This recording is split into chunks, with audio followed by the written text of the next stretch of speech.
Le titre de ce livre, Les paraboles de notre Seigneur Jésus-Christ, nous sommes à la 42e partie de ce livre, chapitre 4, petit 7 suite, chapitre 4, petit 7 suite. Il est écrit par le bien-aimé frère Christian Brandt. Alors le Seigneur Jésus vint à eux et avec lui des jours de joie et de bénédiction. Il s'était repenti à la prédication de Jean.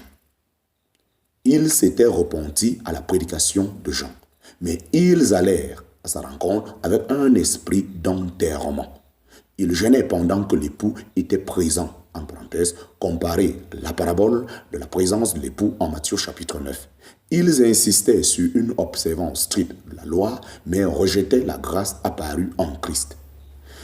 Ce qu'ils exigeaient de la part de Jean, ils le condamnaient chez Jésus. Car si Jean ne mangeait ni ne buvait, le Fils de l'homme s'abaissait à manger et à boire avec les publicains et les pécheurs. Quand le Seigneur Jésus ne voulut pas chanter des complaintes, pour reprendre le langage de la parabole, il rencontra lui aussi l'indignation des enfants têtus. Ils allaient même jusqu'au point de le traiter avec mépris de mangeurs et de buveurs et d'amis des publicains et des pécheurs. Ainsi cette génération avait sous les yeux à la fois Jean le baptiseur et le Fils de l'homme lui-même, et elle les condamnait tous les deux. Effectivement, aux yeux des gens de l'époque comme à ceux d'aujourd'hui, ce que Dieu fait est pratiquement tout faux. On ne veut ni sa justice ni sa grâce. Si Dieu appelle à la repentance pour beaucoup de gens, c'est trop sérieux et ils n'écoutent pas. Et s'il leur présente sa grâce en Christ, pour la plupart des gens, c'est trop facile et trop simple et ils refusent. Derrière tout cela, il n'y a rien d'autre que le méchant cœur de l'homme qui est inimitié contre Dieu. En parenthèse, Romains chapitre 8, verset 7. Finalement, dans ce que les Juifs disaient sur Jean et sur le Seigneur, ils ne se condamnaient qu'eux-mêmes. Et comme nous le verrons de nouveau, le jugement de l'homme naturel dans les choses de Dieu ne vaut rien du tout. Il interprète de travers aussi bien la gravité de Jean que la grâce du Seigneur, parce qu'en réalité, il ne veut pas les comprendre. Nous avons déjà trouvé ce principe dans la parabole du semeur. Chapitre 4, petit 7 sous 3. Chapitre 4, petit 7 sous 3. Les enfants de la sagesse. Les enfants de la sagesse. Si calomnié que fut le jugement des Juifs sur le Seigneur et son précurseur, le Seigneur ne s'avise pas de se défendre devant eux. Il ajoute seulement ces paroles remarquables: et la sagesse a été justifiée par tous ses enfants. Et la sagesse a été justifiée par tous ses enfants. Que veut-il dire par là? Il avait montré où cela mène de suivre la folie de l'entêtement du cœur de l'homme. Les hommes de cette génération ne faisaient que montrer clairement par leur comportement vis-à-vis du Seigneur et de son précurseur qu'ils étaient des enfants de folie. Il ne le dit pas expressément, mais c'est juste à quoi revient l'enseignement qu'il veut donner avec cette parabole des enfants têtus. Mais de son côté, la sagesse aussi a des enfants. En Proverbe chapitre 8, la sagesse est présentée comme une personne et nous pouvons déjà reconnaître en elle le Seigneur Jésus. Dans le Nouveau Testament, il est parlé énormément de Christ comme étant la puissance et la sagesse de Dieu. En parenthèse, 1 Corinthiens chapitre 1, verset 24. Voilà donc maintenant les enfants de la sagesse, ceux qui suivent la vraie sagesse et qui croient en Christ.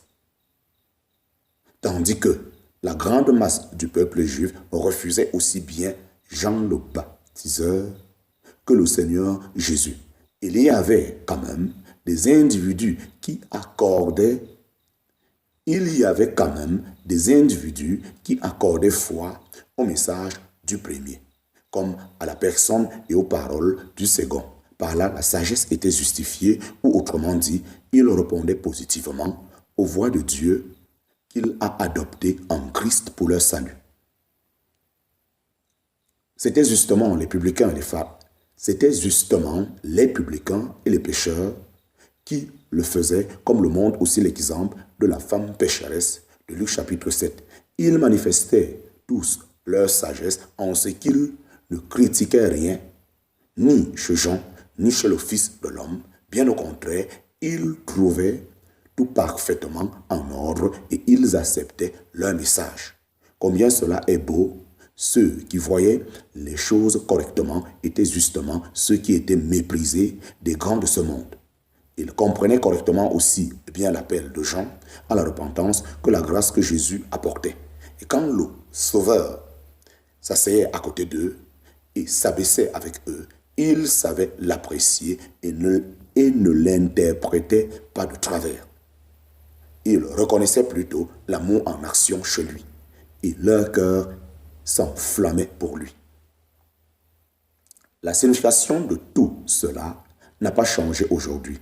Il s'agissait à l'époque des Juifs et de leurs conducteurs religieux qui refusaient autant l'appel de Dieu à revenir que sa grâce en Christ. Aujourd'hui, il s'agit de la chrétienté et il y a en elle d'innombrables gens qui, en principe, font la même chose. Ah, si seulement beaucoup d'entre eux devenaient des enfants de la sagesse. Fin du chapitre 4. Fin du chapitre 4. Je répète, fin du chapitre 4. Chapitre 5, les paraboles de Matthieu chapitre 13. Chapitre 5, les paraboles de Matthieu chapitre 13. Chapitre 5, petit 1, le semeur. Chapitre 5, petit 1, le semeur. Chapitre 5, petit 1, sous 1, vue d'ensemble des paraboles de Matthieu 13. Vue d'ensemble des paraboles de Matthieu 13. Dans ces méditations sur les paraboles de notre Seigneur, nous arrivons maintenant au chapitre 13 de l'évangile de Matthieu. Chapitre important qui contient à lui seul 8 paraboles. Avant de nous occuper de la première, celle du semeur, nous voulons, avec l'aide du Seigneur, donner une vue d'ensemble de ce chapitre. Puisque sur les 8 paraboles, 6 d'entre elles sont directement des paraboles du royaume des cieux, il sera bon aussi de commencer par clarifier la signification de cette notion. Matthieu donne en tout 10 paraboles du royaume des cieux. Il est arrivé au Seigneur de donner des paraboles isolées, mais très souvent, il est relié par groupe de 2 au plus. En Luc chapitre 5, il commence par parler des pièces de repièçage sur le vieil habit et il y ajoute la parabole du vin nouveau dans de vieilles outres, en parenthèse, Luc chapitre 5, versets 36 à 39. Au chapitre 13 de ce même évangile de Luc, nous trouvons 2 paraboles du royaume de Dieu placées directement, côte à côte, en parenthèse, Luc chapitre 13, versets 18 à 21. Et qui ne connaît pas les 3 paraboles de Luc 15 et qui sont reliées par la pensée commune de quelque chose de perdu qui est retrouvé. Il est évident qu'au moyen de ces groupements, il faut s'attacher à comparer les paraboles les uns avec les autres et à reconnaître les paraboles et les contrastes.